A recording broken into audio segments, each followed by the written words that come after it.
नमस्कार, मैं हूं परविंदर और आप देख रहे हैं जस्ट इंडिया। एक नजर अब तक की हेडलाइंस पर।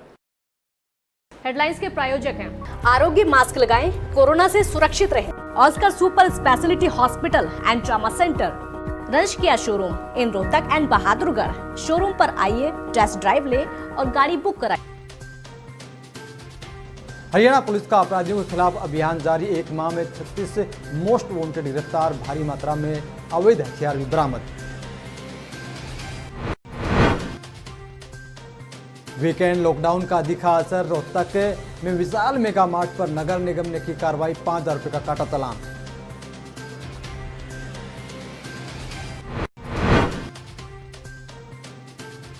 किसान सभा 3 विधायकों को सौंपा ज्ञापन। किसानों की समस्याएं विधानसभा में उठाने की मांग, विधायकों से की अपील कि अध्यादेश हो वापस।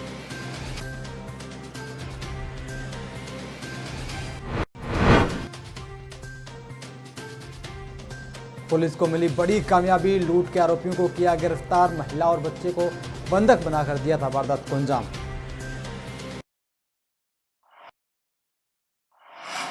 चलिए अब रुक करते हैं खबरों का।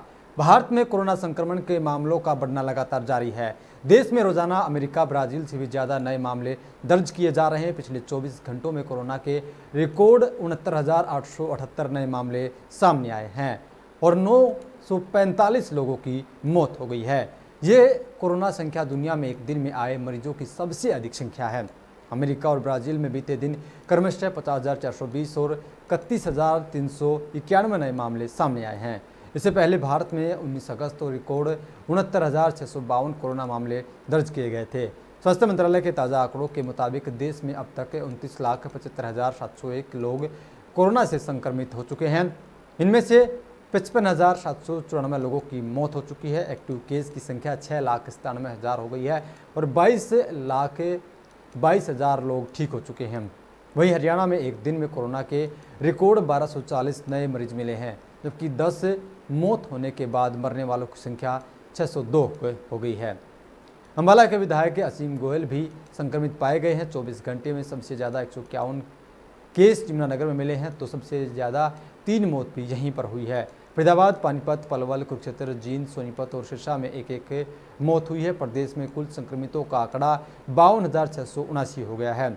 इधर राज्य में एक दिन में 620 मरीज ठीक हुए हैं। अब ठीक होने वालों की संख्या 43,413 हो गई है। अभी राज्य में 8,664 मरीज एक्टिव हैं। हरियाणा में वीकेंड लॉकडाउन लगा हुआ है। गृह मंत्री अनिल विज ने शुक्रवार को जारी आदेश के बाद वीकेंड लॉकडाउन लग गया। शनिवार को इसका असर देखने को मिला। बाजार, दुकानें, मॉल बंद रहे। हालांकि कुछ जगह बाजार खुले, जिसके बाद पुलिस को सख्ती दिखानी पड़ी और कुछ जगह चालान भी काटे गए। वहीं रोहतक में विशाल मेगा मार्ट खुला था, जिसके बाद अधिकारी वहां पर पहुंचे। विशाल मेगा मार्ट का कहना है कि उनके पास वो सामान भी है जो जरूरी सेवाओं में आता है, लेकिन अधिकारियों ने कहा कि आप केवल जरूरी सेवाओं वाला ही सामान बेच सकते हैं, लेकिन आप जो दूसरा सामान बेच रहे हैं वो नियमों का उल्लंघन है। जिसके चलते नगर निगम अधिकारी सुरेंद्र गोयल ने उसका 5,000 रुपये का चालान काट दिया। और जो है इन्होंने जो है कुछ सामान ऐसा है जो असेंशियल सर्विस में आता है और बहुत सा सामान इनका ऐसा है जो असेंशियल सर्विस में नहीं आता। लेकिन हमारे जो ये अभी तक इन्होंने कोई भी ऐसा बिल नहीं काटा है, लेकिन क्या है ये कह रहे हैं कि हमें जो डीसी साहब के ऑर्डर हैं असेंशियल सर्विस की वजह से, वो तो हमने ये अपना जो भी है विशाल मेगा मार्ट खोल रखा था, लेकिन हमने इनको जो डीसी साहब के ऑर्डर हैं उसके तहत गलत पाया गया है, इसलिए हमने जो इनका 5,000 रुपये चला। हरियाणा सरकार ने अपने छोटे से छोटे उद्योगों को आधुनिक तकनीक से लबरेज करके उसके उत्पादों को गुणवत्तापरक बनाने का निर्णय लिया है। इससे उद्योगपतियों को उनके उत्पादों की बेहतर कीमत मिलेगी। हरियाणा के उप मुख्यमंत्री दुष्यंत चौटाला ने कहा कि राज्य सरकार अपने प्रदेश के सूक्ष्म, लघु व मध्यम स्तर के उद्योगों को कोविड-19 महामारी के दौरान भी पूरा सहयोग कर रही है। सरकार ने इस दिशा में फोकस करते हुए 2 ग्रामीण MSME क्लस्टरों में अत्याधुनिक कॉमन फैसिलिटी सेंटर स्थापित करने की मंजूरी दी है। डिप्टी सीएम, जिनके पास उद्योग एवं वाणिज्य विभाग का प्रभार भी है, ने 10वीं राज्य स्तरीय संचालन समिति की बैठक में बताया कि नए CFC से जिला सिरसा में फर्नीचर क्लस्टर और जिला पानीपत में हैंडलूम एंड टेक्सटाइल क्लस्टर को लाभ होगा। उन्होंने MSME निदेशालय द्वारा मंजूर की गई इन परियोजनाओं के बारे में राज्य सरकार के दृष्टिकोण को बताया।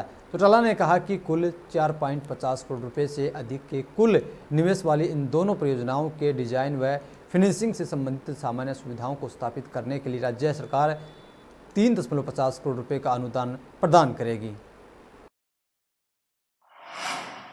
रोहतक में कृषि विरोधी अध्यादेशों को रद्द करवाने के साथ साथ किसानों की अन्य मांगों को लेकर एवं हरियाणा विधानसभा में किसानों के मुद्दे उठाने के लिए किसान सभा जिला कमेटी ने महम विधायक बलराज कुंडू, कलानौर विधायक शकुंतला खटक और बेरी विधायक रघुवीर सिंह काद्यान को ज्ञापन सौंपा है। किसान सभा जिला सचिव सुमित सिंह ने बताया कि केंद्र सरकार द्वारा लाए गए 3 अध्यादेश व बिजली के निजीकरण का प्रस्ताव आगामी समय में किसानों को उजड़ने वाले साबित होंगे। इससे सरकार मंडियों को चौपट कर न्यूनतम समर्थन को खत्म करना चाहती है, जिसके विरोध में प्रदेश व देश भर में किसान सड़कों पर हैं। प्रदेश के कृषि मंत्री जेपी दलाल व बीजेपी अध्यक्ष ओम प्रकाश धनखड़ इन अध्यादेशों को लेकर लोगों में झूठा व भ्रामक प्रचार कर रहे हैं, जबकि वास्तविकता उसके उलट है। सरकार के 2022 में किसानों की आमदनी को दोगुना करने के दावों की पोल खुल चुकी है। अब सरकार किसानों से उनकी जमीन छीन ठेका खेती के माध्यम से बड़े बड़े व्यापारियों को सौंपना चाहती है।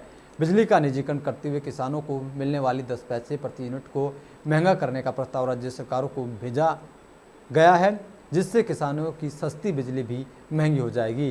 किसानों पर भारी आर्थिक बोझ पड़ेगा। गणपति महोत्सव रोहतक में धूमधाम से मनाया गया। हालांकि गणेश चतुर्थी पर भी कोरोना की मार देखी जा रही है, जिसके चलते इस बार घरों में रहकर ही अधिकतम लोग यह महोत्सव मना रहे हैं। इस पर्व को लेकर लोगों में उत्साह भी देखा जा रहा है। रोहतक के बालकपुरी धाम में भी गणपति महोत्सव मनाया गया।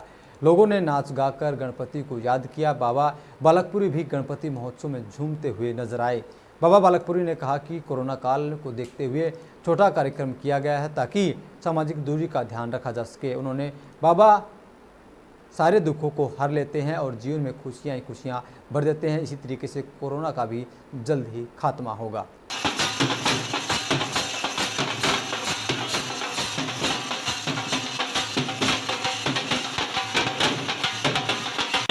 धूमधाम से व्यवहार और रिवाज के साथ मनाया गया और पहले भी मनाया जाता था, पर आज इस कोरोना महामारी को देखते हुए सभी ने सूक्ष्म रूप के अंदर ही जो एक भव्य पंडाल लगते थे, भव्य लाइटिंग होती थी, भव्य आयोजन किए जाते थे, जिससे दूर दूर से कलाकार आते थे, पर आज इस महामारी को देखते हुए सूक्ष्म रूप में सिर्फ आरती ही की जाएगी। इसके अलावा कोई भी ऐसा कोई प्रोग्राम नहीं किया जाएगा जिससे सोशल डिस्टेंस ना हो। भाई उसकी हम पूरी पालना करेंगे सोशल डिस्टेंसिंग की, और जितना हो सकेगा सबका। वैसे तो गणपति बापा विघ्न हरता है, संकट हरता है, दुख हरता है। ये इस कोरोना मारी को भी हमारे से दूर भगाएंगे, हमारे को पूर्ण विश्वास है। और गणपति महाराज जी के हमारे ऊपर पूरे मंडल डे लाइफ कॉलोनी का जो ये पूरा मंडल है, इस पर कृपा बनी रहेगी। और इसी तरह गणपति बापा की। हरियाणा पुलिस द्वारा अपराधियों पर शिकंजा कसने के लिए महीने भर चलाया गया विशेष अभियान सफल साबित हुआ है। पुलिस ने इस दौरान 36 मोस्ट वांटेड अपराधियों सहित 1625 बदमाशों को पकड़ने में कामयाबी हासिल की है। ये मोस्ट वांटेड न केवल जघन्य अपराध के आरोपी थे बल्कि इनामी बदमाश भी थे। इसके अतिरिक्त अवैध हथियारों के खिलाफ अभियान के तहत पुलिस ने 584 लोगों को काबू किया है। हरियाणा पुलिस महानिदेशक मनोज यादव ने यह खुलासा करते हुए बताया कि पुलिस द्वारा की गई कार्रवाई राज्य में अपराध दर पर अंकुश लगाने के लिए चलाए गए एक विशेष अभियान का हिस्सा थी। 16 जुलाई से शुरू हुए कार्रवाई के तहत राज्य में 932 उद्घोषित अपराधी, 652 बेल जंपर्स और 5 पैरोल जंपर्स को भी गिरफ्तार किया गया है। गिरफ्तार अपराधियों में से कई लंबे समय से फरार चल रहे थे, जहां पंचकूला, रोहतक और पलवल जिलों से अधिकतम 5 मोस्ट वांटेड अपराधियों को गिरफ्तार कर सलाखों में के पीछे भेजा गया है। वहीं सोनीपत में से 4 और करनाल नारनौल नूह से 3 को काबू किया गया है। टोहाना के आज़ाद नगर से महिला व उसके बच्चे को बंधक बनाकर लाखों की नकदी व जेवरात लूट के मामले में पुलिस ने जेवरात और पिस्टल को बरामद कर लिया है, जबकि नकदी को बरामद करने के लिए आरोपी को 1 दिन के पुलिस रिमांड पर लिया गया है। यह जानकारी डीएसपी ने पत्रकारों से बातचीत में दी है। डीएसपी ने खुलासा करते हुए कहा कि शिकायतकर्ता सुनील शहर में सब्जी की रेडी वालों सहित अन्य लोगों को फाइनेंस पर रुपए देने का काम करता है। उन्होंने बताया कि मामले में गिरफ्तार हुआ आरोपी पवन शहर की सब्जी मंडी के बाहर रेडी लगाता था, जिसके चलते उसे सुनील के घर रुपए आने की सूचना मिली। इसके बाद उसने नरवाना के रहने वाले अपने साथियों को बुलाया, जिसके बाद उसने योजनाबद्ध तरीके से कार्रवाई करते हुए सुनील के घर गया।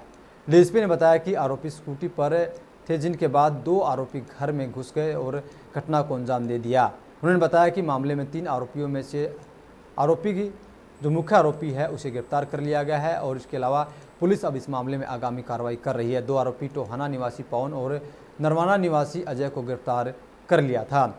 डीएसपी ने बताया कि मृतक के पास से एक पिस्टल और सोने के जेवरात रिकवर किए गए हैं। उन्होंने बताया कि आरोपियों के खिलाफ पहले भी लूट डकैती के मामले दर्ज हैं, जिसमें दोनों आरोपियों ने कैथल पुलिस लाइन में एक कर्मचारी से गाड़ी लूटी थी, जिसमें वांछित चल रहे थे। डीएसपी ने बताया कि आरोपियों को 1 दिन के रिमांड पर लिया गया है, जिसमें उसके कब्जे से वारदात में लूटे गए रुपये, पिस्टल और चाकू बरामद किया जाएगा।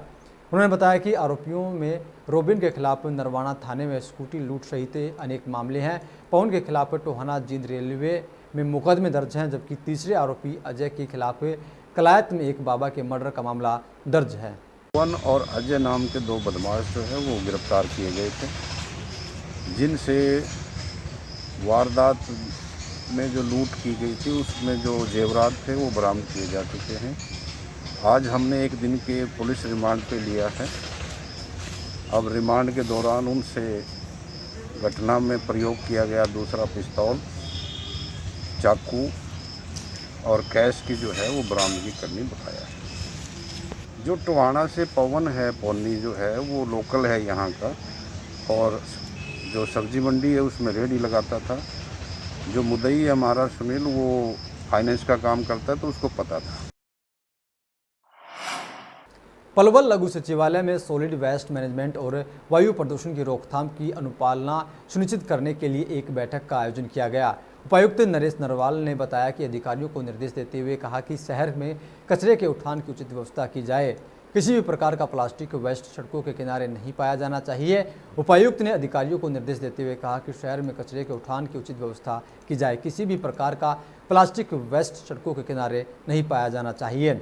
सॉलिड वेस्ट का सही ढंग से निष्पादन होना चाहिए। जिले में वायु प्रदूषण की रोकथाम के लिए ठोस कदम उठाए जाएं ताकि पर्यावरण को शुद्ध रखा जा सके।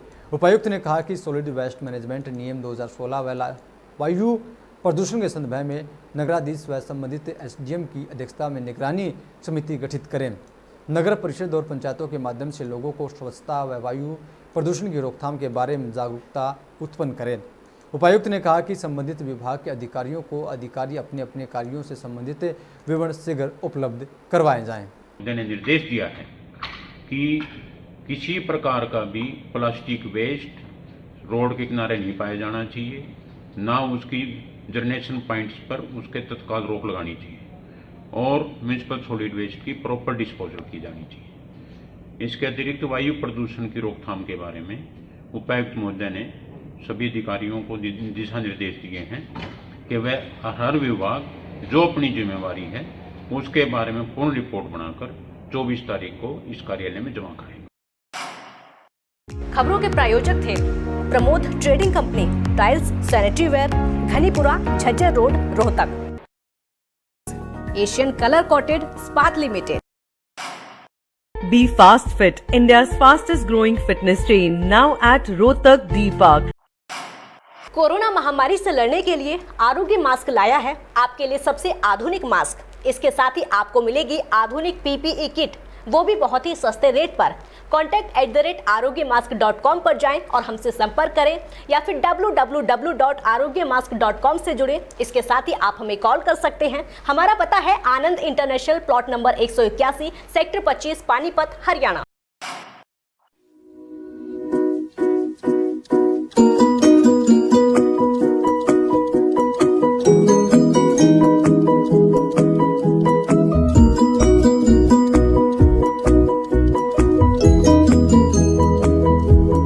मेडिफिल इंटरनेशनल, 7 शीतल कॉम्प्लेक्स, सुभाष नगर, रोहतक।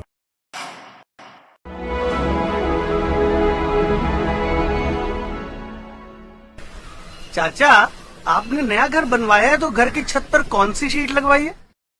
बेटा, मैंने अपने घर की छत पर एशियन शीट लगवाई है क्योंकि वो कभी न मिटने वाले ओरिजिनल निशान की चादरें हैं। साथ में ISI का चिन्ह, 5 साल की वारंटी के साथ साथ पैसों का सही मूल्य देने वाली वही इकलौती शीट्स है। क्योंकि नाम नहीं, पहचान जरूरी है। फिलहाल इस बुलेटिन में इतना ही। देश और प्रदेश की तमाम बड़ी खबरों के लिए आप देखते रहिए जस्ट इंडिया। नमस्कार।